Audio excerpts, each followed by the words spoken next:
Hey everyone, and welcome to Permissionless Learning. So, this is a community podcast where we invite guests from various fields to talk about their journey, how they got to their point, and also how other folks can also get to that point if they want to start learning themselves and the opportunities offered in those fields. So, recently I was learning about Web3. I mean, there was very clear hype going around things like the Loot project and then settlements and then the board AP Art Club, all of those things, which combine NFTs and also DAOs to form, I guess, self-governing Discord servers for now, but also some larger things in the future, like the Seed Club is trying to do. So I reached out to these two guys who are actually doing cool stuff in crypto and Web3 already, even before the rest of us heard of it. So Vamshi has been doing this for a few years now, I think, and Tanseer will be talking about his journey, but I think he has also been doing this since at least 2020. So yeah, sorry, just a quick introduction. Vamshi runs BearTax, which is a platform, which is a software which basically helps you solve taxes for your crypto gains and I think other things. I mean, he would of course be the best person to give an explanation of that. And Tanseer, who is here as the idiomatic programmer with us right now, is someone who has built an NFT marketplace, which is galactic level. And his vision is actually to build something like No Man's Sky, if you guys have heard of the video game. And right now he has built a lot of cool stuff around Web3, even though like I think as a full-time job, he works as a ML engineer. So yeah, I mean, I'll just call you guys out in the order that you see that I see you on screen. So Vashi, why don't you get started first and just tell us about your journey and how you landed up at Bear Tax and what Bear Tax is, I guess. Sure. Thanks, Akash. Yeah, thanks very much for hosting this and definitely like learning without any permission is like that's cool stuff that self-learning promoting that. So yeah, so about myself, so I have been building products. I have been building products focusing on the UI UX, and then while dabbling with multiple things, I came across the crypto and then started dealing with it. I worked on like a couple of Web3 projects, and then while exploring that, I also tried to build a like what do you call trading bots and to make all the so that I can focus on development instead of trading. So, but they posted like huge amount of trades for small amount of gains. So, by where I was like have to pay taxes on all those things. So that's how I end up building pay tax instead of like anything else. And yeah, it was a genuine problem many people were facing back in 2017, 2018. So we started in the beginning of 2018 and it's been about 4 years. So we currently run it for the US, Australia, India, Japan, UK. So it's been going pretty well. So it's a like ever evolving space. Every day we have to keep up with like changing regulations and changing new ways of like people trading. It's all innovation every day because we don't know like if you see the loot project, the concept is every day you see a new concept and new way of doing things. It could be minting, trading, like even feeding some pets, but everything has a tax implication for somebody with all the regulations around. So I'm pretty focused on like solving those problems so that you all guys can have fun. Awesome. That's a pretty good introduction. So, what were some of those early projects that you were working on? So yeah, when the Ethereum and MetaMask were like when me and a friend first saw them, like we were pretty excited, like kind of IPFS, like you can like we were using torrents, but mostly it was more of consuming, right? So now we figured out like why we can store stuff in a decentralized manner, and pretty exciting about like all the decentralized stuff. So there's a computer that runs across the world, so nobody can control it. Like everybody, without any permission, everything gets executed. So no need for middlemen. So that was the narrative and all. So me and a friend started like building smart contracts, and then ended up building something called memes chain, which is basically like we use a lot of memes but we don't know the creators. So we thought of like, okay, why don't we credit the meme creators so that they like every time that gets passed on, they get paid in a kind of royalty, or at least like they can say they are the owners. So we built an So, application. Yeah, it's a very early NFT marketplace right. for just memes, but yeah, we didn't pursue it with a lot of things going on. So yeah, it's still there.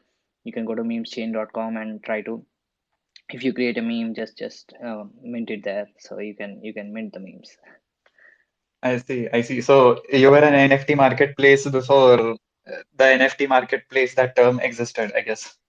Yeah, true. Like when we see OpenSea, Rarible, Super Rare, all these platforms, like this was long back. Like this was in like early 2018. But yeah, multiple things. I had to pick one thing, and I focused on BitX. Okay, okay. And are you guys the earliest cryptocurrency tax software in the market, or are you guys one of the first? Yeah, we were one of the first, especially like at that time there were only a couple of them, and those were like more of portfolio trackers than actual tax softwares. Later, like many things evolved. Like different people ran in different directions. Some wanted to tackle complex situations. Some wanted to help beginners. So we chose to help beginners, and that's why we focus a lot on crypto education. And also, like for India, especially, like we are like the first crypto tax software. So we are working with like major exchanges, so you'll be hearing more things soon. So yeah, we are trying to help everybody across the world, so it's a global platform, global use case. So yeah, but it has to be dealt per country because of the regulations and everything. So yeah. Right, right. I'll actually, I think regulations is a good point because many people would be afraid of investing in crypto or, even dealing with NFTs or all these things because of the regulations or the confusion around regulations in India and in other countries as well. I guess. Yeah, true. Like it's a question that's being asked a lot, right? Like even with like lot of people from the family and everywhere. Like I mean, many people ask, like it's not banned. That's something that you have to understand. Like it's only not a legal tender. That's it. You cannot pay with that, but you can use it. You can trade it. And it can, like, you can interact with the crypto because it's innovation, it's engineering. So there's nothing wrong in using a technology. Only thing is, like, you have to be ethical, you have to be compliant, you just have to file your taxes, or like do it in the right way with KYC and all that stuff. So understanding that will itself like keep a lot of people ahead of the game. So yeah, it's our job to educate people and like let them play with crypto. Right, right. So thanks for your intro, Vanshi. Tanseer, would you like to give a brief intro? I mean, just an interesting intro, or however you want to introduce yourself, and then how you got into crypto and what you're doing right now, basically. Yeah, sure. Thanks, Vanshi. Uh, so basically, I started as a full stack engineer 10 years ago, and after that, I entered machine learning because I liked it. Now, and last year, I was listening a lot of Gary Vee, and he talked about NFTs and crypto, all those markets. So I thought I want to do something in this field. So basically, I analyzed cryptocurrency and NFT market, and I realized two problems. One, it's very hard to mint a crypto for like in OpenSea or Rarible, all those sites. And a reason for that in Rarible is the crypto is stored in the smart contract itself. Therefore, the gas fee will be very high. So for that, I Right. introduced my own kind of coin, which used IPFS to store crypto. I mean the NFT. So that led to a lot of reduction in the gas fee. So that's what I'm doing right now. My not company, my brand, ethreal.space. So it is a galactic level NFT marketplace where you can mint planet. That's phase one, and phase two will be you can upload your own 3D art into the planet and sell them as a virtual real estate if you want to compare that way. And phase I three, see. yeah, So I think so what you're talking about right now, it kind of also goes into the metaverse concept that you're kind of creating a space inside of your NFT project where people can buy their own NFTs or, host a virtual space, I guess. Yes, yes. So this Yeah. Yeah. multi-level complexity, like you can mint a planet and you own a planet, and then you can rent out space in that planet where other people can upload their own NFT. And phase three, I'm thinking to expand this to real life where the real estate documents are public, right? Therefore, it is perfect place can store as a blockchain. Right. Right. So that I'm kind of visioning. Yeah, Okay. Okay. Interesting. So, I think let's get into the meat of the discussion now, since we have, I mean, established what two guys do. So the major topic is about exploring Web3, crypto, and decentralized apps as developers. But another question which pops to my mind is like, why should developers even care about these things? Like, what does this mean for the future of work? I mean, uh, to establish a baseline, I guess, I mean, most of us are already believers of globalization, I think.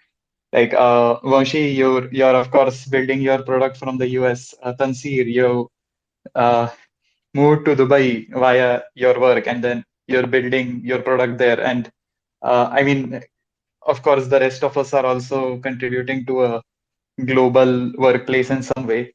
But still, just an introduction of what this means for the future of work, and also, I mean, later on we can also talk about how developers can explore these concepts, I guess.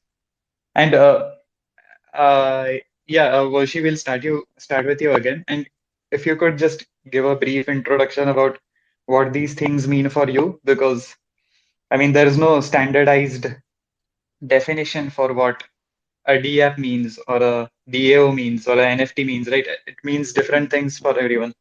So yeah, Yeah.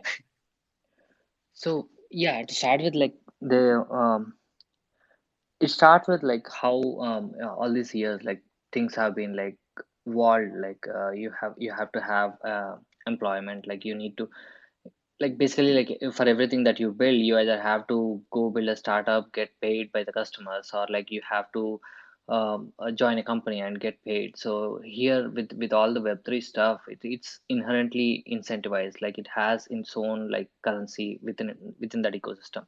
Like you build an application, if people are using it, like it doesn't have to be popular. You get paid of like the users who are using it, or any kind of like Web3 stuff that you are using, like all those things, like the identity, everything is kind of redefined.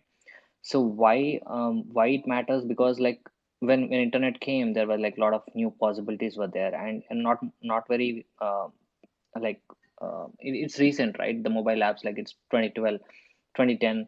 So it's about like 10 to 11 years ago when the mobile apps came. It was first the games, but there were like so many utilities like Uber, and all these things became possible. Like you can just click and order food, order cab, order everything. So all these things are possible because of mobile and all these mobile technologies. Now right, with Web3, like it's even more like democratizing the access basically. So this enables you from be from everywhere. Like it's a global currency, and at the same time it's incentivized on its own without having to like external entities, and also no middlemen. And at the same time, like there are new possibilities of like permissionless access to various systems. Like you can all the DeFi things, right? That there doesn't need to be a bank who has to approve your credit and approve all the things and then only give you access. Now you can just go borrow stuff and use it. But it also increases the responsibility on each person, like how they play with the system. So it all normalizes over a period of time. Maybe it could take like 10 years, 15 years, but at the same time, like it's kind of a new thing for people to play with and then figure out like what are the pros and cons of it. So yeah, that's what I see it as, like permissionless access, and at the same time incentivized inherently, so that everybody gets to uh, work for their own benefit and at the same time improving the overall system. I think you're describing the concept of DAO, which is a decentralized autonomous organization, Yep, right? yep. Yeah. So if you could, I mean, also Yeah, define it once. sure, yeah. So Web3 is basically interacting with the web with all these new tools. How you can have currency in your browser, how you can have access to various applications from your browser in a new way. In the at the same time, like there needs to be a certain kind of entity which controls these things. It's not about control, but there needs to be a consensus on doing something. Like if 100 people are saying different things, you can't run in 100 different directions. There need Yeah, to I be a think it's, direction for anything. yeah, So for they that call kind it of, governance, I think. yeah, for that you need governance where you get all those people to coordinate and decide on what has to be done, what are the priorities and what are the things that has to be done, and incentivize them to do participate in that actively and get the things done. So that's more important. So that's that entity formation of that entity in a decentralized way. He's the DAO. It's a decentralized autonomous organization, or DAC, decentralized autonomous company.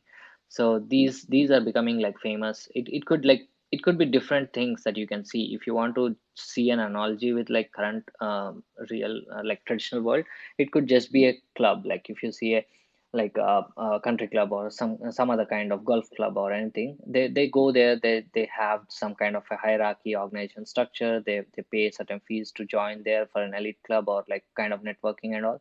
So it could just be a Discord server, which is kind of like a networking stuff, or it could just be some kind of a community which is helping. Like doing good is one of the DAO that I'm seeing. So they want to do some good stuff in the world, so they need some funds, they need a treasury, they need an organizing rules, governance, and all that stuff, how they spend those funds. So anything could be a DAO. It could be just a group of friends trying to put together some funds to invest in something, like say buy a co-living space and organize it among themselves. That could be a DAO in itself. So yeah, all these things are possible with this kind of a structure.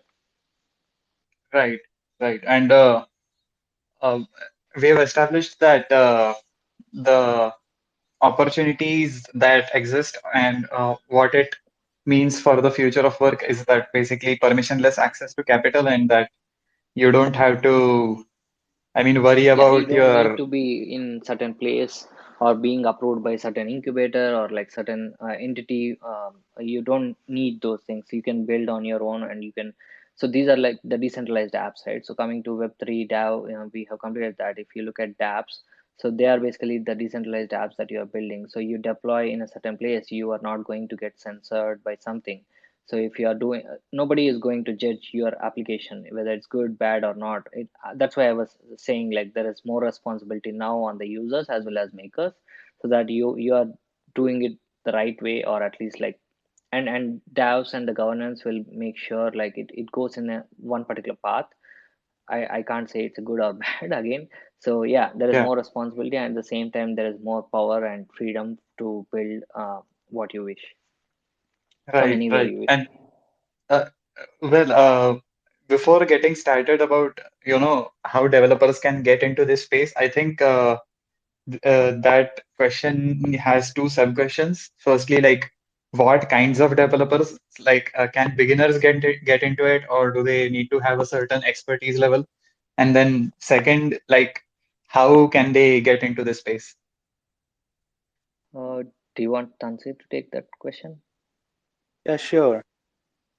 So, first question, what kind of developers? Basically, any kind of developers, it doesn't matter because decentralized development is another different thing that you don't really do in the in normal developing.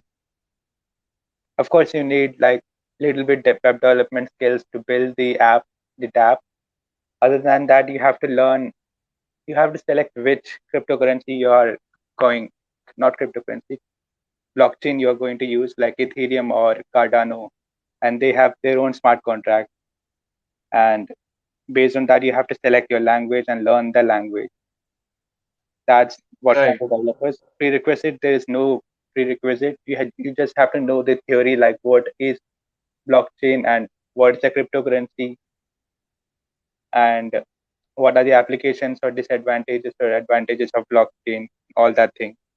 That's the only prerequisite required for blockchain development. Plus, you can do public or private blockchain development. Like you can work for a company and build their own internal blockchain that handles their internal matters, or you can build your own blockchain and your own Ethereum or ADA if you want. Right, right. I think you touched upon two important concepts here. I think the first is the client of the blockchain, which can be, I think, like Vamshi talked about previously, something like MetaMask. And I mean, not exactly the server, but the backend. I mean, I'm not sure if backend is even the right word, but basically Yeah, the smart it's a contract platform. itself. Yeah, you can say as a platform. So the chain on which it runs and the client that interacts with that. Right, right. So, Tanseer, since you've actively worked on such a platform, why don't you give us a rundown of how you first learned those concepts? Like, I'm sure that 3JS is also something that you learned on the go while trying to build your NFT marketplace, but just what all you had to learn and how you learned it so that, others can also benefit from this. Yeah, I predominantly work on Ethereum blockchain. So I learned Solidity, which is the programming language used to build the smart contract. And I have learned, so it is not, you can build a smart contract in just an hour. But the problem is these smart contracts may have different bugs which allow hackers to get all your money. So the main crux of the thing is you have to learn the security features and implement that. Like there is a concept of integer overflow where you can add a certain number of number to raised power 256, I think. If your so you add two numbers a and b, and if the sum is greater than 2 raised to the power 256, then it will loop over. Therefore, that is a bug for a smart contract. You have to learn all those concepts. And I just started learning. I just went to YouTube and searched how to build blockchain. So that's how I started. And in the journey, I learned about Ethereum, Ether.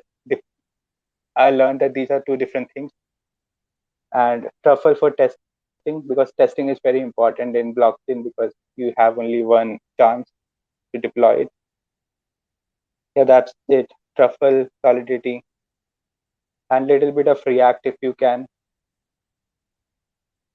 Right, right.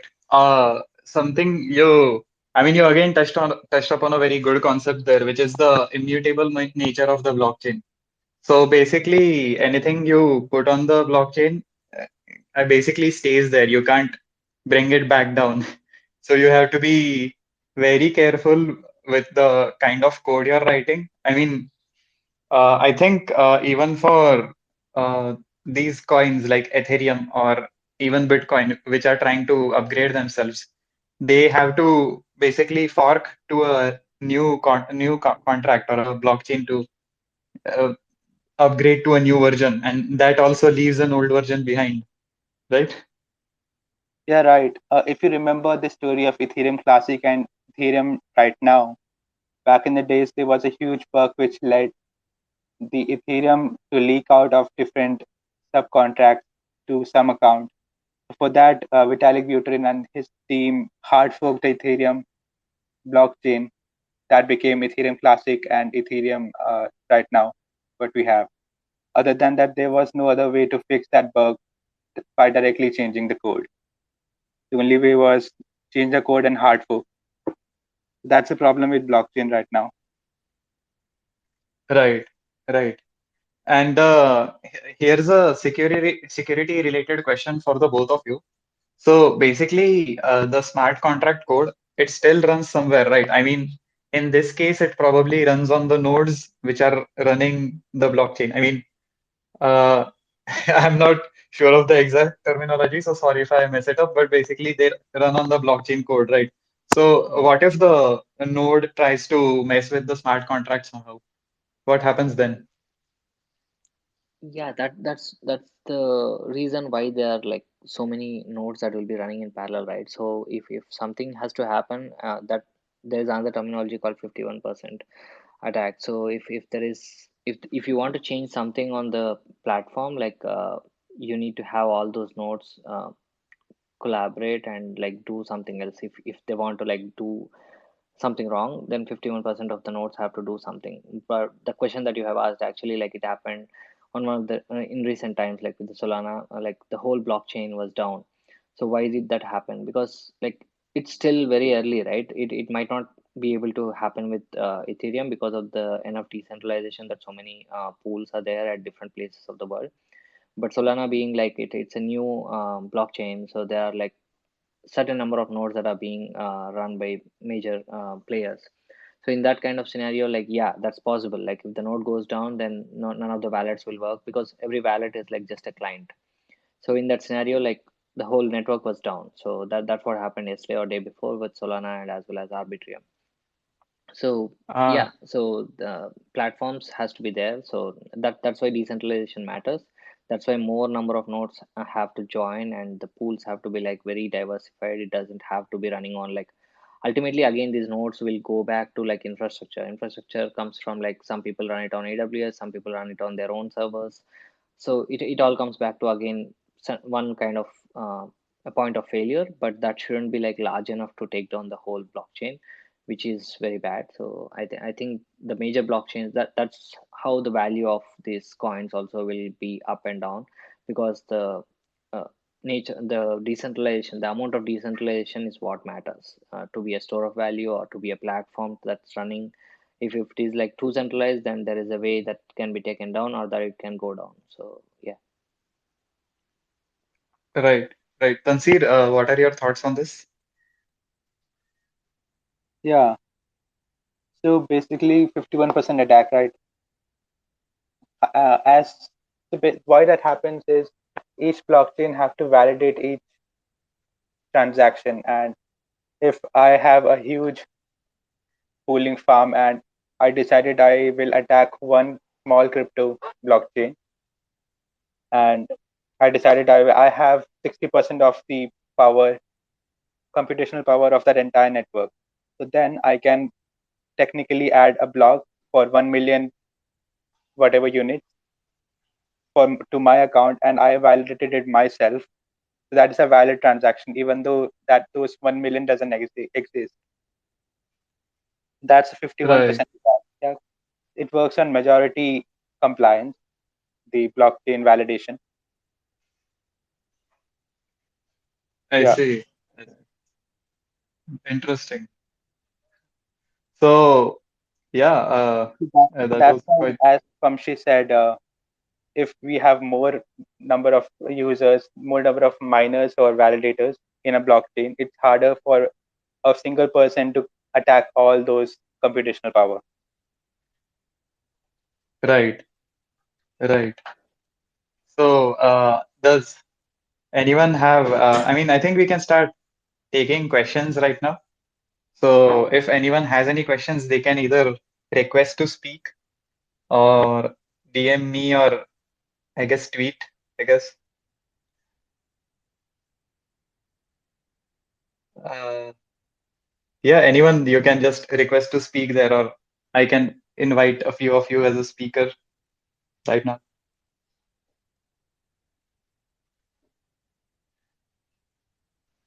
Another thing that I wanted to tell when we were talking about the developers, right? So, Yeah, like while somebody requests, so just wanted to put this out. So, it if the developers are like trying to see get into the space, there are like two kinds of developers, right? One are like the new developers who are like just getting exposed to this. At the same time, they are getting exposed to the other traditional web development or like kind of application development platforms. So they don't feel a lot of friction because they are learning everything at the same time. But for those who are like have been working like me or Tanseer for last 10 years, there is a good amount of like unlearning that you have to do. Like you have to see things in a different perspective. So you need to understand like what exactly was you used to do it in a regular world versus like how you are doing it here, and how it's kind of design patterns or like kind of thinking patterns you have to unwire from the traditional way of like doing things and see how to build it here. Except that, like rest of everything, like when you build an application, it's all the web application. Only thing when you are interacting with the smart contracts, that's what you will be like.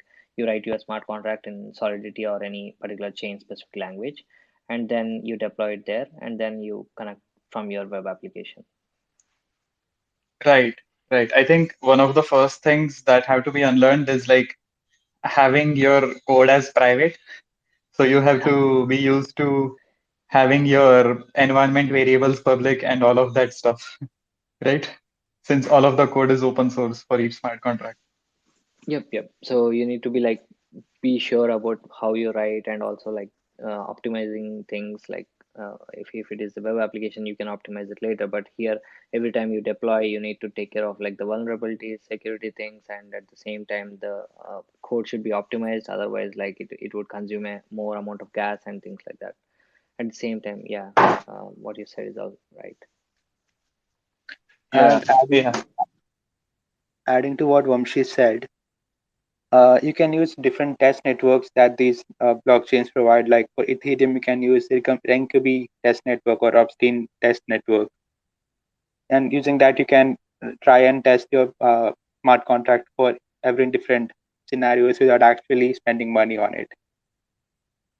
True. Another Yeah, thing, there are like a lot of test nets that you have, so that's a great way. Like you can exactly see like what's happening. You can also onboard some test users to get your applications tested on test networks.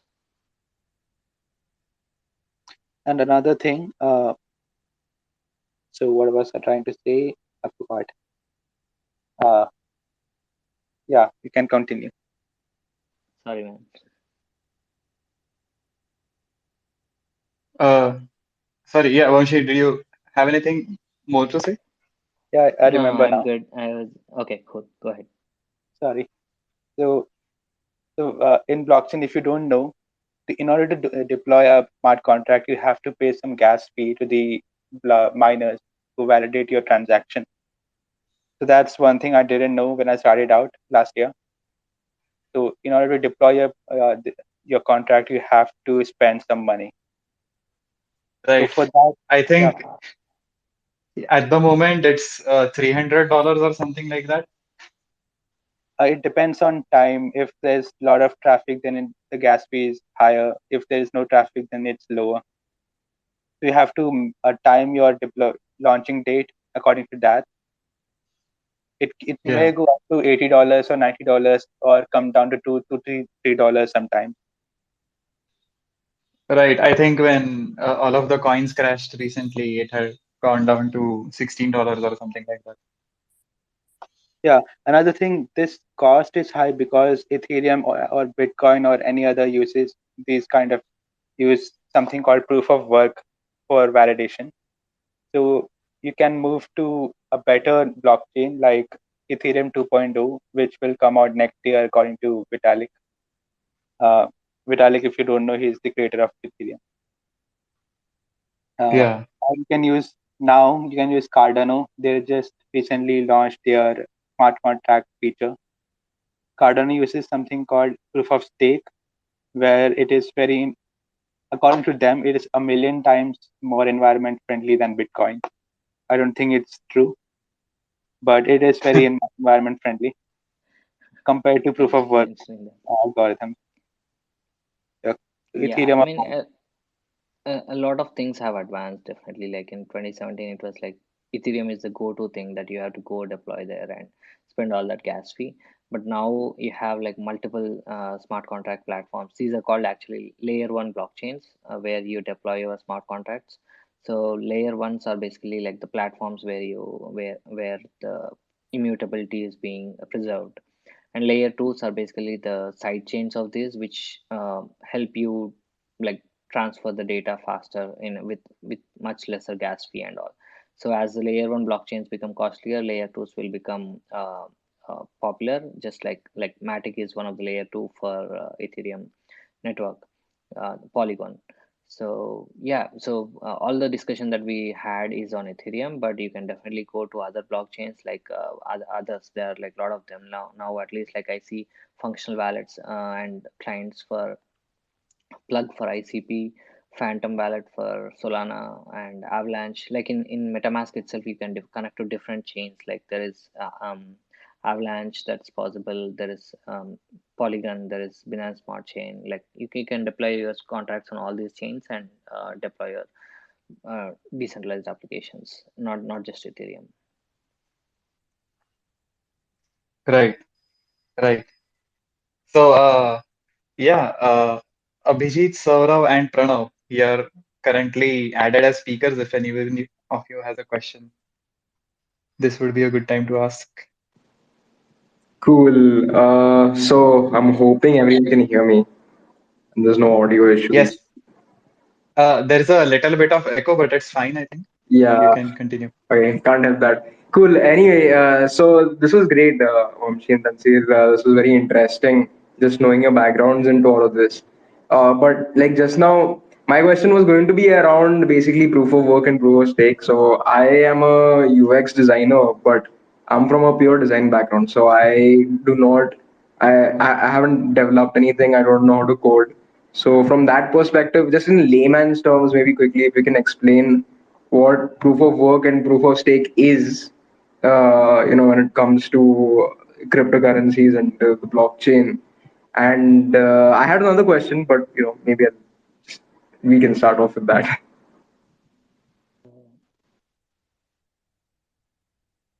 Yeah, I'll start off with a layman's analogy, and then maybe Tansir, you can take it to a technical level. So think of it like proof of work and proof of stake is like somebody doing a manual labor. They are doing a lot of work, and they get to talk in a particular meeting only when they do a certain amount of work. So they struggle a lot, they do a lot of work, and then they get uh, like a chance to speak. But there's other guy who has like a lot of money, he just puts it into the bank, so he got a chance to speak just because he has staked a lot of his money. So these are like two different things you can compare. So proof of work is like all the nodes that are participating in that, they get to validate or vote on a particular transaction just because like they are running that infrastructure, that miners and all that stuff. And the other way of doing it is like proof of stake, where all the validators will come in and spend so much money to acquire certain amount of that particular coin and stake it. So in that case they get to speak. So they can't, some people do it like both together, but most of them are like mutually exclusive. So now Ethereum is proof of work, so miners can only validate, but now they are moving to proof of stake where validators who put in like 32 ether or something, they get to like validate so that this proof of work is not needed. There are other chains that are doing proof of stake already, where staking will let you vote on certain governance rules, like any kind of improvement protocols that you have to do. So every development, every feature, everything that gets deployed will be approved by these people who are staking. At the same time, every transaction that goes through these things will be validated by them. So that's the major difference. Right. Cool. So proof of work is not environmental friendly because you run a lot of infrastructure, and that releases a lot of like kind of consumes a lot of fuel or energy or anything in any form and releases a lot of carbon. So that adds, that's bad to the world. So that's why people are going like climate supporters. They are going to proof of stake because there is not much of infrastructure that's being run. Miners and all those machines need not run. It could just be like staking your currency and then doing things. Got it. Right. These concepts are so fundamental to cryptocurrencies themselves that it's not very easy to explain them in simple terms. But I think you did a great job there. Sure, thank you. Uh, Sorry, yeah, Vamshi. No, no, I just said thanks. All right. Uh, Abhijit, do you have any follow-up questions as well right now? Yeah, so I have a second question, not exactly a follow up, but this one was more to Tanseer. So basically, you know, I haven't done much research in the domain, so I don't really know much about it. But I've heard of this. this other sort of company called Somnium Space, and they're run by the Winklevoss brothers and things like that. So I just wanted to know, like, when it comes to ethereal space, like, what or how exactly, what all do you offer, and like, if there's competition in the future, then how would you sort of tackle that? So the name Ethereal Space, I just put on this random brand name generator, and Ethereal came up. Nice. Ethereal.space was a premium domain. It cost $8,000. So I just dropped one E and Ethereal Space. So that's the story for the name. Other than that, it's a very early stage of development. So I have a lot of opportunity to pivot. But my core vision is to build something like no man's land where you can play a game while shopping NFTs. And how you can, and the exact specifics can be pivoted according to market needs or whatever happens in the future. Right.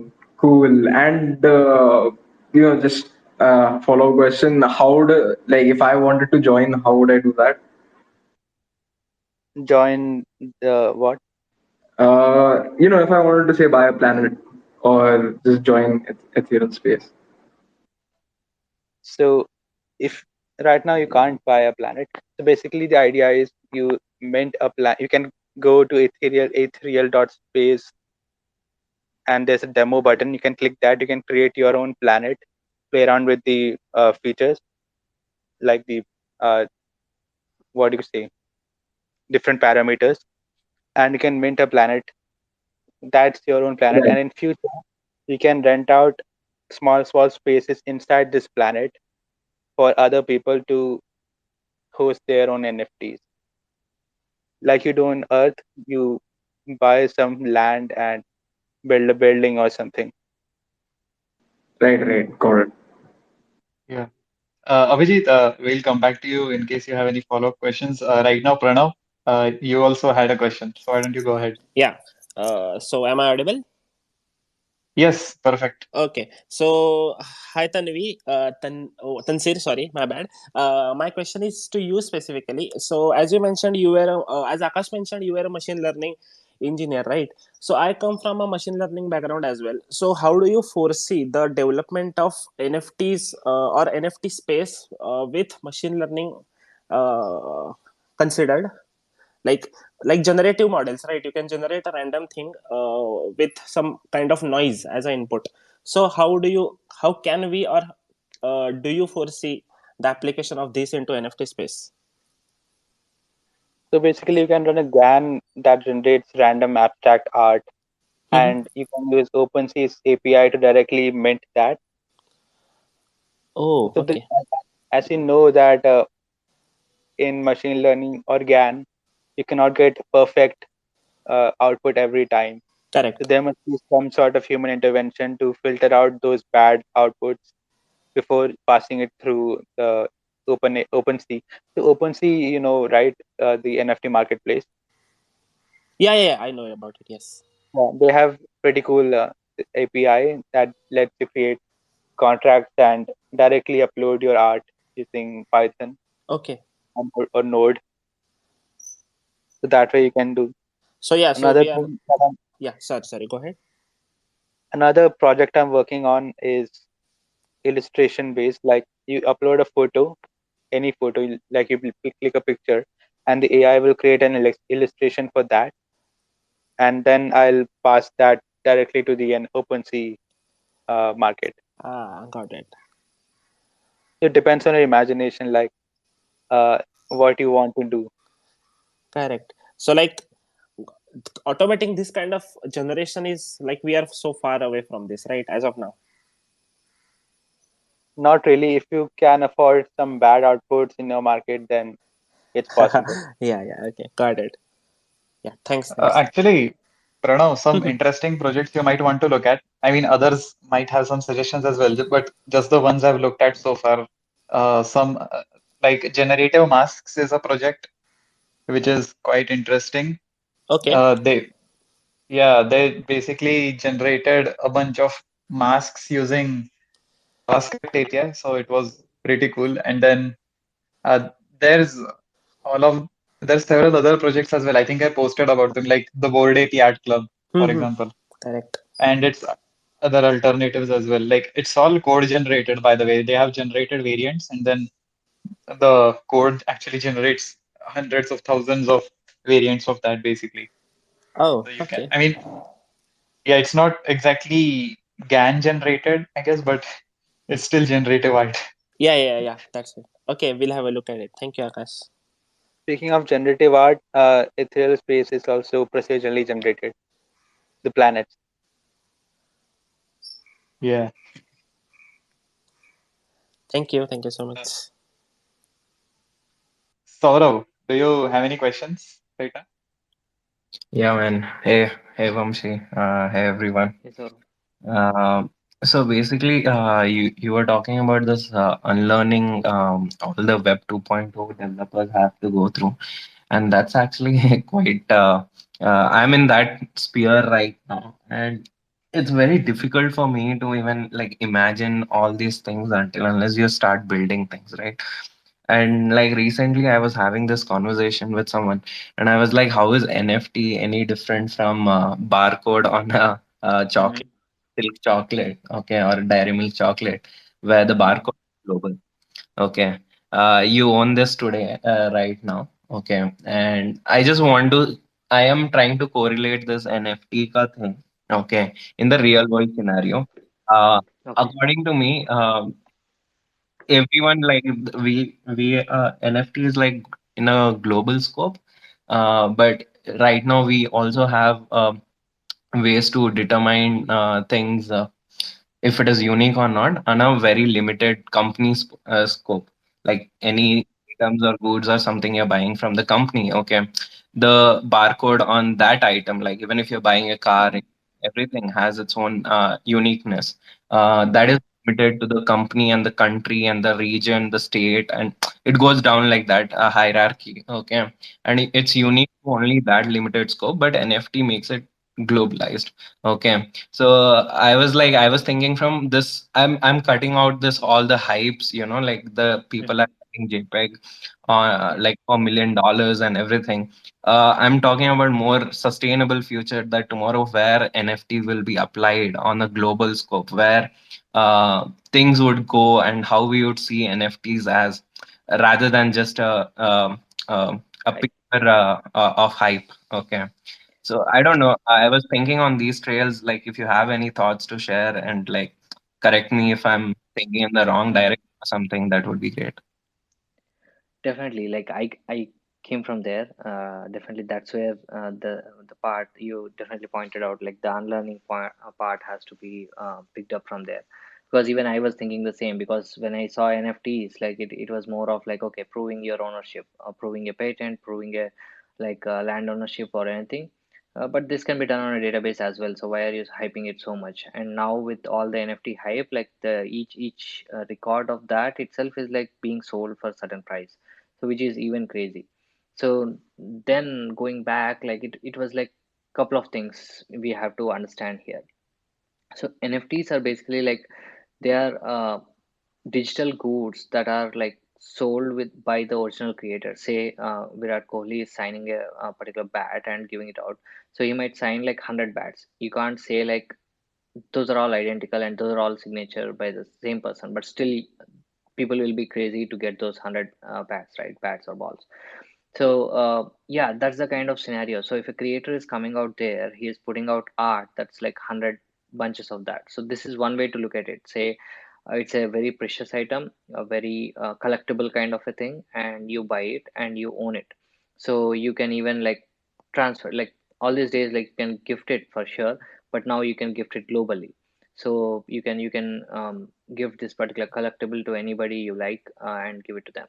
The second thing is like all the hype that you are seeing with all those images, right? So NFTs have created a new way of interacting with kind of a communities. So if you see all the board ape yacht club or crypto punks, they could be also seen as like a certain kind of clubs, kind of what do you call, community, where elite clubs, or you can call it whatever. So they all can interact with each other. They are getting not just with this NFT, like they are getting a pass. It's like an entry ticket. But all these days, the cards or entry passes could be only made premium so much that you could get a like a metallic card or like a black card or anything, but you have some rewards that are given by these guys. But now with these NFTs in your wallet, like you can be rewarded by anybody who values that. That's what happened with loot, right? Loot is an NFT that some people have, and everybody who has a loot were able to mint so many other rewards. They instantly unlocked a lot of rewards. So this is a new kind of mechanism. It's still in experimental phase, but it's not just about collectibles, or it's not just about recording certain things in an immutable way on a blockchain, or it's not just about ticket to a particular club or something. It could be many other things, but at the same time, you have to like see it from different perspectives. One time it has to be seen from like a guy who is like purchasing art. It could be like not normal for a lot of people, but somebody who values it could pay a lot of ether or like dollars for that.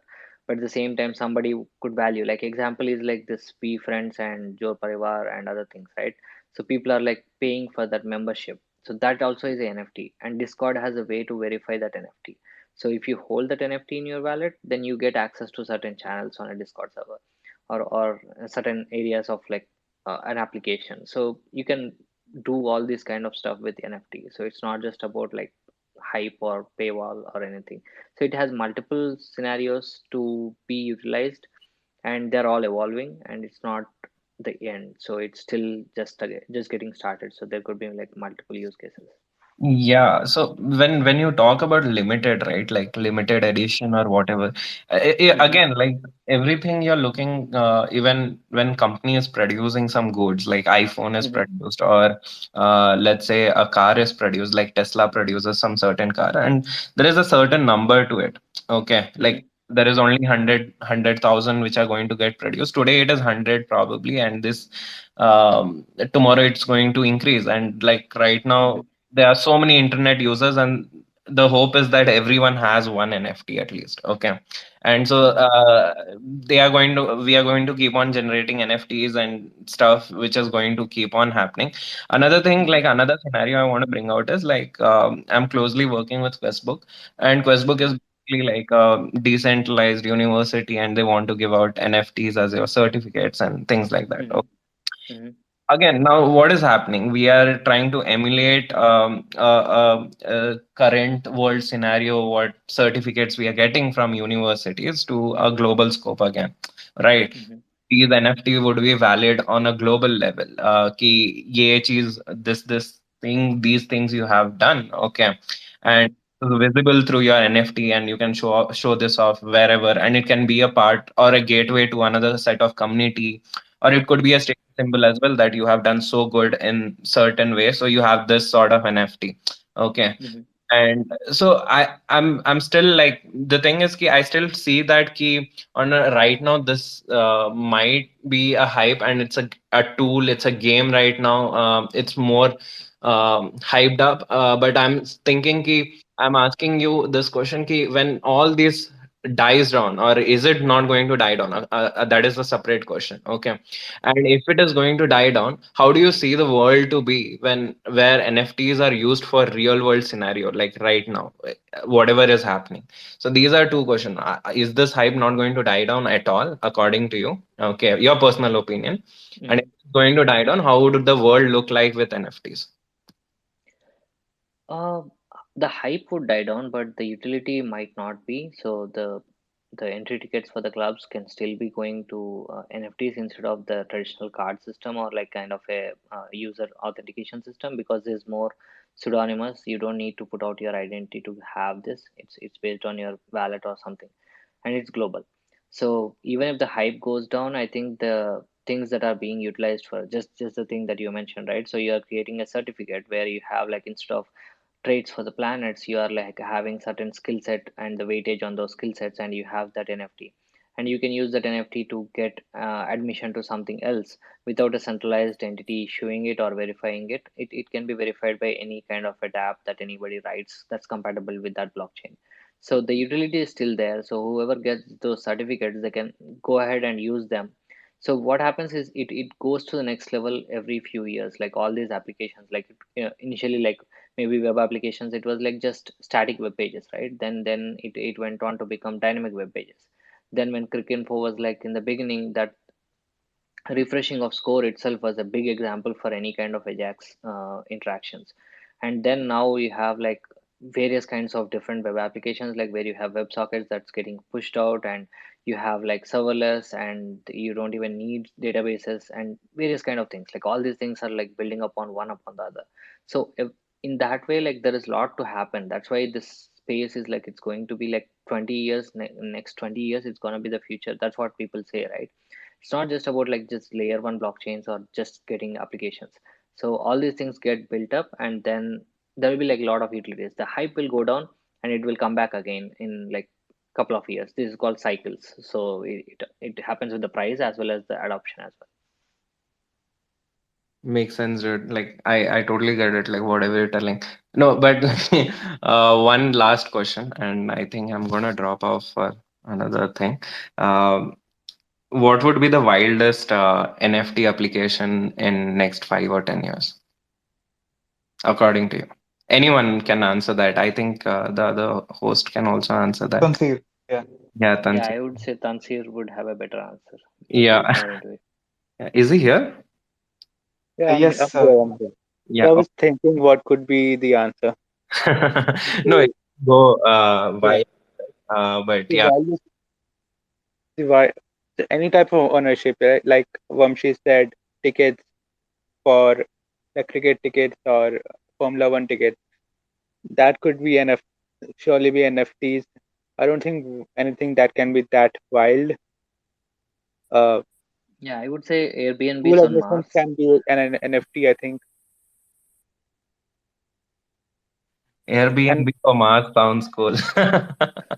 yeah, Oh man, damn. Yeah, I get some NFTs and I get to go live in certain Airbnbs on Mars. So that That would would be be my cool. wildest. Yeah, that would be cool. Chalo guys, thank you. Thank you. thank Okay. you. I think another interesting application of NFTs would be like when Saurav gave the initial description of barcodes on chocolates being similar to what NFTs are. So what I'm thinking of is maybe UUID generation. Like we still have clashes in UUIDs with the generators that we have nowadays, but since blockchains are truly immutable, we could probably have those as and just store ownership of posts or ownership of YouTube videos or anything like that because that ID will always be associated with that specific post. So that's something that I think of. I mean, it could become more mainstream, is what I'm thinking. Yep.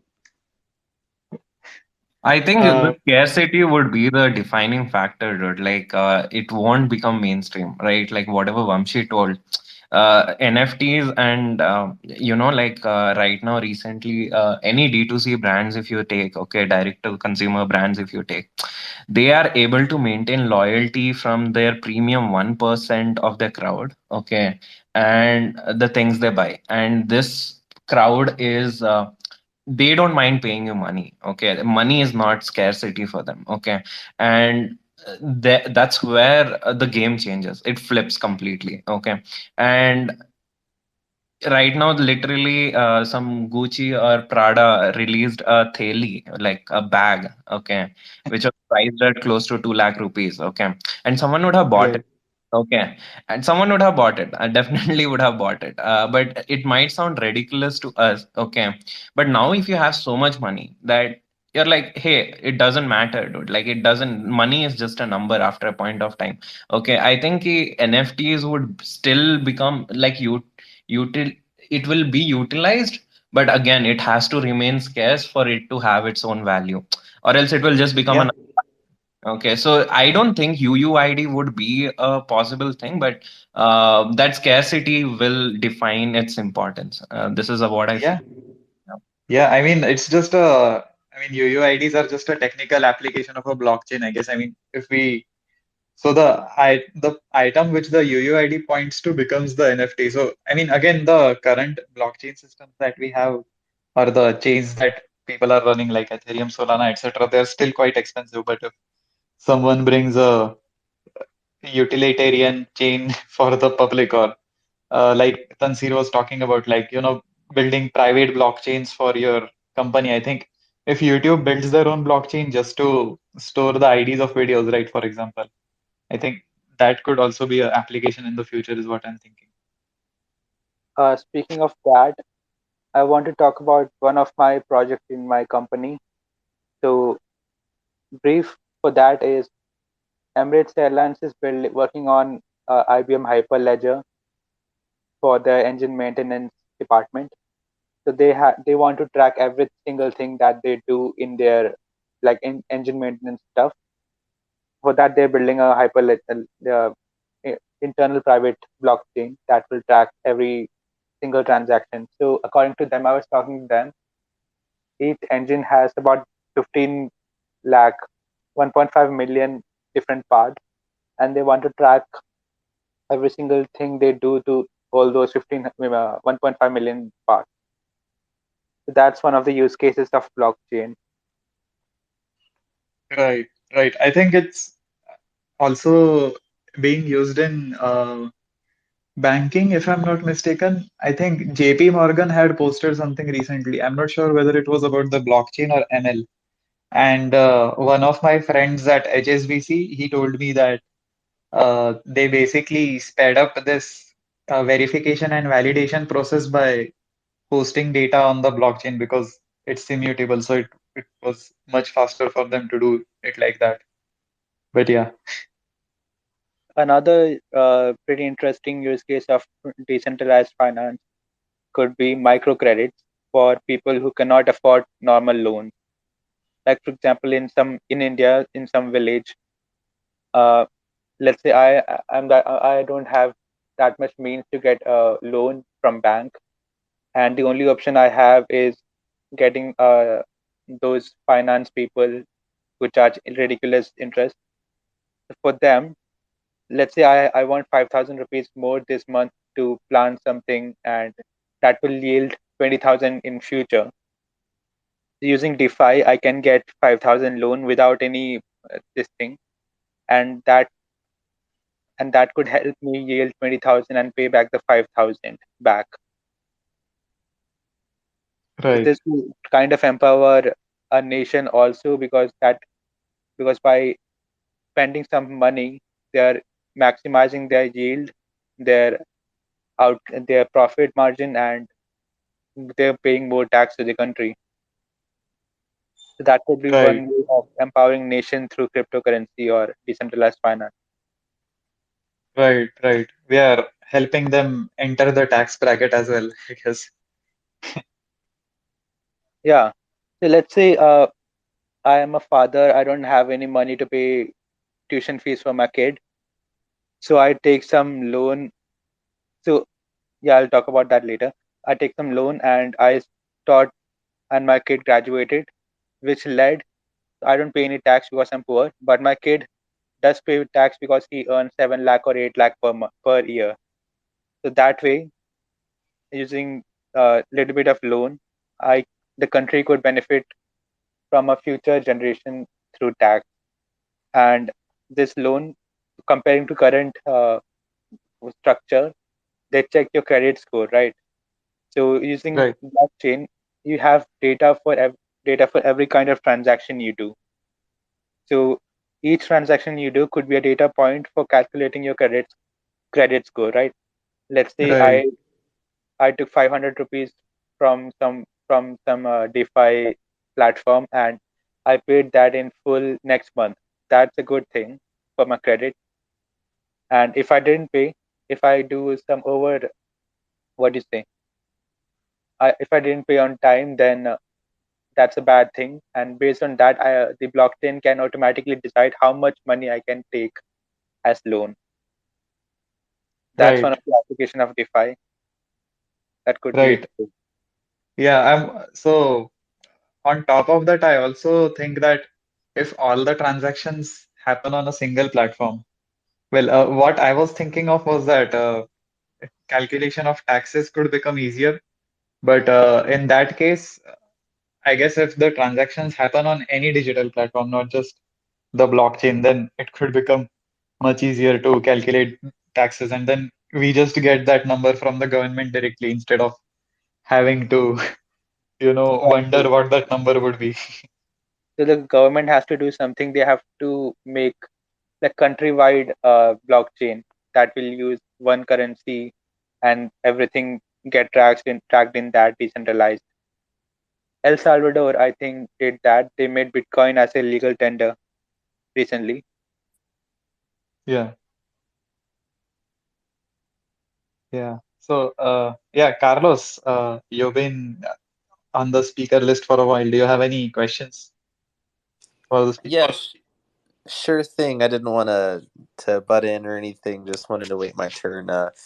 Just wanted to say first off, I appreciate the space here. This is my first time ever talking on a Twitter space, so forgive the nerves a little bit. But just a quick background about myself. I mean, I'm a developer myself, full stack web developer kind of thing. Mainly working with like React Next.js these days. But blockchain has always been a particular passion technology of mine for the past, I would say, 2 to 3 years. And I've learned blockchain through like a C# library called an Ethereum that deals with like the Ethereum cryptocurrency and things like that. This is like one of my first like experiences ever doing that, learning things about like how gas works, and testing the network with Ropsten, and that test network, and understanding what smart contracts basically are and things like that, and even very into permission blockchains like Hyperledger, from the Linux Foundation and things like that. My main question here really is, do you have any recommendations for a developer, who's looking to get that, more of the hands-on experience breaking into the blockchain developer space? I don't know if that be maybe like open source contributing, following certain tutorials, building personal projects, or following, some of those latest trends, which are things like NFTs. If I'm being honest, admittedly, for my client, for my professional job, I don't work with blockchain, so much these days. I just learn about them through personal projects because it's just like a passion thing of mine, and I'm barely learning what NFTs are and things like that. So I feel like I'm a little bit on the late show, but I'm trying to change that a little bit for myself, and even try to go as far as like applying for front end engineer positions at particular blockchain companies, just so I can start getting my foot in the door, so to speak. So I'll go ahead and park it there a little bit. Hopefully that question made a little bit a sense, but let me know, your thoughts on that kind of thing. Again, I appreciate the space here. Yeah, thanks, dude. So I think you're not late at all, because it's very early at the early for crypto and Bitcoin. Sorry, blockchain. So your question, how to? So basically, I think what you have to do, have to do. You don't have to think that you have to use blockchain in some way, but you have to think of a project that could be used in any that could be used for blockchain. Like, you understand that, right?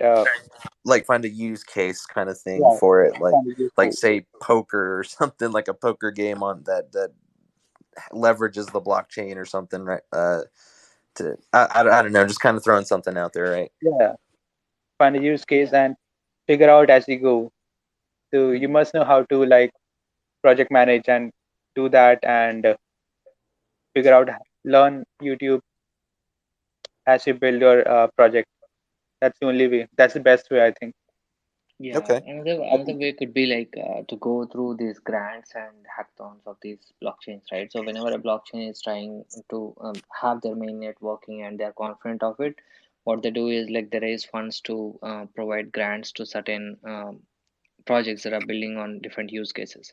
So they put out the problem statements at the same time, like they are open for like talking to No. developers coming up with new use cases. So you can go through those kind of grants, like even Gitcoin is one place where you get grants for solving multiple use cases and problems on various blockchains. So you can browse through those, and that's one place to get inspiration on like certain use cases that you can work on. Gotcha. Awesome. I appreciate the recommendations, y'all. That's basically the questions that I had there, and I'm just happy to listen in on these conversations here. I'm learning as I go here, like you had suggested, and it's a bit of a learning curve, but I'm grateful to be here. Thanks, Carlos. Cool. I also had a few suggestions there. I think the first one that Vamshi said, which was Gitcoin. It's an excellent platform if you want to get in hands-on on something which is early. If you're looking for, you know, for example, there's a lot of things being built on top of the Ethereum smart contracts right now, like the Loot project and other derivative projects like that. So for that, you could probably follow some Twitter accounts like DHOF, like DHOF is there. And then there's Nader a bit. I think you might have seen his Web3 tutorials on dev.to or other platforms, and they quite regularly like share some open source smart contracts on their tweets. Okay. Yeah. Sorry, Right on. yeah, so you could just build on those projects and I guess modify them and host them on test networks so you could share them with your friends or something like that. Other Modified than test. that, yes, sorry. Oh no, go ahead. Yeah, I was talking. Yeah, there's a site called Etherscan, and you can go there and basically check every single sub blockchains available on Ethereum blockchain, and the smart contract code is open source there. You can check that if you want. Yeah, yeah. I had a hackathon project at one point, for my company, and we leveraged that test network. I want to say on Etherscan, we created our own kind of custom token, and yeah, like I utilized this C# library called an Ethereum, that was some implementation off of Web3, which I barely learned, after the fact of like understanding what this library was all about and stuff, and I was able to get transactions getting on this network, and I was just it was like lighting discovering fire or something for the first time for myself, so I was pretty excited about that. And yeah, no, I appreciate the recommendations. I kind of taking notes on my end on things to follow, people to follow, and just those resources. I again just very appreciative, y'all. Thank you. All right. So I think if anyone has any other questions, this is a good time to ask. Otherwise, a segment that we do at Permissionless Learning at the end is just ask everyone what they've been learning over the past 2 weeks, since we generally host these episodes every 2 weeks. So yeah, Vanshi, why don't you start if you want to share what you've been learning over the past 2 weeks? Oh yeah, yeah, learning a lot of things. So first of all, like yeah, there are like a lot of things going on, but yeah, in this crypto and NFT space, the things that we have been discussing, especially Web3, I'm learning to understand like how I can implement a pseudonymous way to subscribe to certain publishers. Like without having to give your email ID or anything, you should be able to consume the information so that there is no necessity for an email in the future. You can just use your MetaMask to consume information from various publications. So I'm trying to put together something around it. So that's what are the things that are required for that on the website as well as Web3 side. So I'm trying to go through that. So that's something interesting I'm looking at right now. Does that mean subscribing to newsletters in this case or anything? Newsletters is one thing, but you can subscribe to even like messaging as well. Like you can even subscribe to somebody's information. Yeah, you can call it newsletters to start with. So yeah, subscribe to newsletters without an email address. All right, all right. And what was the most interesting part of what you've been learning so far? I mean, any breakthroughs on that? Uh, yeah, I'm trying to figure out, but there is certain amount of like centralization that is required in this scenario. So I'm trying to see like the most important interesting stuff is like what level of decentralization is needed in building an application. So making trade-offs there, understanding what trade-off will lead to what, and how decentralized an application should be. So these are the kind of things. Like even in the case of Uniswap, there needs to be certain amount of decentralization, right? Sorry, centralization, right? So but the Yeah. smart contracts are decentralized, but when the US regulatory environment asked them like to restrict certain tokens, they had to like remove certain tokens. So they added a blacklist of tokens. So in a truly decentralized world, that's not possible, but there is a certain amount of centralization. So I was like just um, kind of brainstorming between those thoughts, like what is the level of decentralization that's needed, and what leads to what, what's good, what's bad, all those ethical stuff versus the practical stuff. Awesome. Awesome. Abhijit, what about you? Yeah, so not related to today's topic as such, but yeah, last 2 weeks I've sort of been looking more into the entrepreneurial aspect of things. So it's always Uh, been the the what aspect? Sorry, your voice is especially echoey at the moment. uh, okay. Okay, I'll see if I can try and make it better. But no, the entrepreneurial aspect, just starting a business, like I've always wanted to start something, but I don't know how to do it, right? So I've been sort of going on YouTube, listening to I think it was Tanseer who mentioned Gary Vee. So not Gary Vee, but yeah, just general motivational speakers and people from the design space in particular on how to like start and scale like a viable business.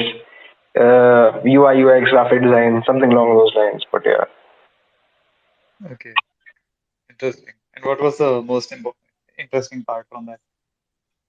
So, okay, well, the most interesting part was really, it seems a bit counterintuitive, but from what I've heard so far, it's really like if you want to get started in the space, a lot of the conventional wisdom is like you just go and get as many projects as you can in your portfolio, like do free work or do work for less pay or anything. But as it turns out, those are the projects that sort of define your direction. So if you start out really cheap, then you might just end up limiting yourself to that range in terms of what you're getting paid, and then that's not sustainable. And that's something I found surprising. Like I always thought, and like I've always been working towards that point of view that in the beginning you aren't going to get projects that pay you like a huge amount of money or anything. But I guess it comes down to luck and finding the right mix of people. So yeah, that's something surprising I didn't know, which I figured out. Interesting. Interesting. Yeah, Pranav, what have you been learning recently? Yeah, the main by the way, this is not regarding this what we are currently talking about, but the last week I was totally into embedded side of machine learning. So this is the space where you try to deploy these big models like say Inception, ResNet, which are image classification models onto tiny devices which run at around 3.3 or 5 volts. So yeah, and the major part of the learning is yes, do not give voltage more than 5 volts or else you have to buy a new board. That's it. All right, all right. I think that's an excellent takeaway from this. Thank And you. also Akash, can I just slide in a question here? Yeah, why not? Okay, so while investing in crypto, if uh, for say, do you need to know the underhood of say a blockchain? For example, say if you want to invest in Solana or Cardano, do you know need to know the working of that blockchain? Uh, can I take that question? Yeah, yeah, sure, sure. Go ahead. Basically, how I do is I do some research whenever I want to buy some tokens. Uh, Okay, like what is that and how is it useful? Like Bitcoin, for example, it doesn't have any use case other than just being a money. correct. So Ethereum, on the other hand, is like it helps to deploy smart contracts. It has some use. Cardano, for example, uses proof of stake. So therefore, it has more potential in future because people are going moving towards environment friendly things these days. So these little bit things that could help in long term, I look at that. Other than that I use this 2% strategy, Mm-hmm. which is a part of day trading. Like you select few cryptocurrencies or stocks for a day and put some money in it. Let's say you selected 10 $100 to 10 different stocks or currencies, and you invested 10 each, and you try to get out at the 0.2% each Mm-hmm. profit. 0.2% profit each, that will make at the end of the day 2% profit, and you can compound this each day. Ah, And by that's a the great end of, strategy. yeah, so there will be loss someday and there will be more than 2% profit someday. So that should even out to about 100% every 3 months, according Got to my way. So if you go mathematical in this, then doing this for 3 years would lead you to $100,000 to $206 billion, which is obviously not possible. So I'm just playing with it right now. Oh, got it, got it. Great. Thank you so much. Interesting. Well, I just remembered that I had a question at the moment, both for Vanshi and Tanseer. I'm not aware if Bitcoin has any active developers yet. I know that Ethereum and the other coins have, so but what's going on with Bitcoin right now? Do they have any developers working on it, on the chain itself? Yeah, they do. Yeah, they have a developers, open source developers, so Bitcoin developers, and they also like improve the working of the whole blockchain based on improvement protocols. That's called BIP. So yeah, there is active development that's happening on Bitcoin as well. And is that on a different chain or on the main Bitcoin chain as No, well? no, on the main Bitcoin chain itself. Okay, So that's interesting. where these folks come into picture, right? So in 2016, like they wanted to do something, increase the block size, but but again, like the miners have to approve of those improvement protocols. So half of the people agreed and half of the people didn't. So that's when the Bitcoin Cash came in and like became as a different chain. So that's when the forks happen. But other than that, Right, like if there are any small improvements that gets passed and they actively work on it, and if there are any known exploits of vulnerabilities that are identified, they get fixed and deployed to all the nodes. right, right. So Uh, yeah, on that actually, like I wanted to pitch in and say, it's late here, so I'll be leaving. So ah, thanks for hosting this, and yeah, it's good to speak and answer and talk to people, interacting with multiple people who are interested in blockchain space and crypto space. Yep, would love to be part of it again on a different topic. Thanks for doing this, Akash, and thanks. Thanks for joining us so late and staying up so late. Sorry, I Sure, forgot no it worries. was quite late for you right now. Yeah, okay then, bye. Yeah, see you, man. Bye. Yeah, Tanseer, why don't you I talk about what you've been learning over the past 2 weeks? Yeah.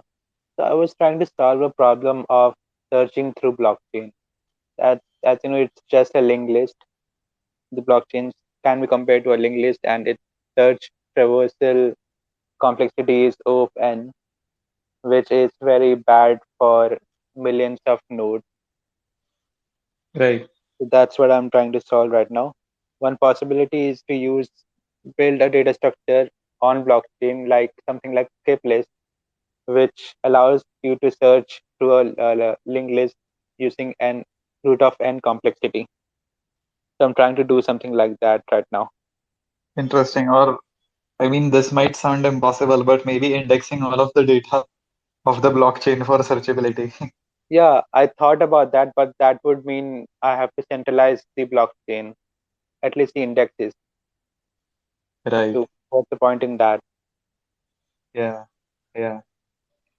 And yeah, so again, yeah, what was the breakthrough in that? There's no only breakthrough is I realized I could do something like this. So it's under work, under process right now. All right, all right. And I guess I'll end with myself. Over the past 2 weeks, I've been, of course, learning a lot of Web3. I think in the previous podcast, I said that I was starting with Web3, and this time, over the last week, I've actually developed a few small apps in that. Right now, I'm trying to, well, I've run existing smart contracts. Now I need to understand how to modify them so I can maybe write smart contracts of my own too. No breakthroughs in that as such. Just this podcast itself could be considered a breakthrough, I guess, that I could, I mean, get help from Sambrami here who connected me with Vamshi and Samir who couldn't join us today, who connected me with Tanseer. So, yeah, that has been me. And special thanks to all of the rest of you as well. Madhavi, especially, who helps me with the promotion and con like the promo material or graphic creations of every podcast, and Abhijit and Pranav, who have been here since I think pretty much the start of this podcast. But yeah, see you guys in 2 weeks or in a week when we do another one of these. Thanks, man. Yeah, Cool, sounds good. Thanks, everyone. yeah. All right, guys, then take care. See you next time. Bye. Oh, bye.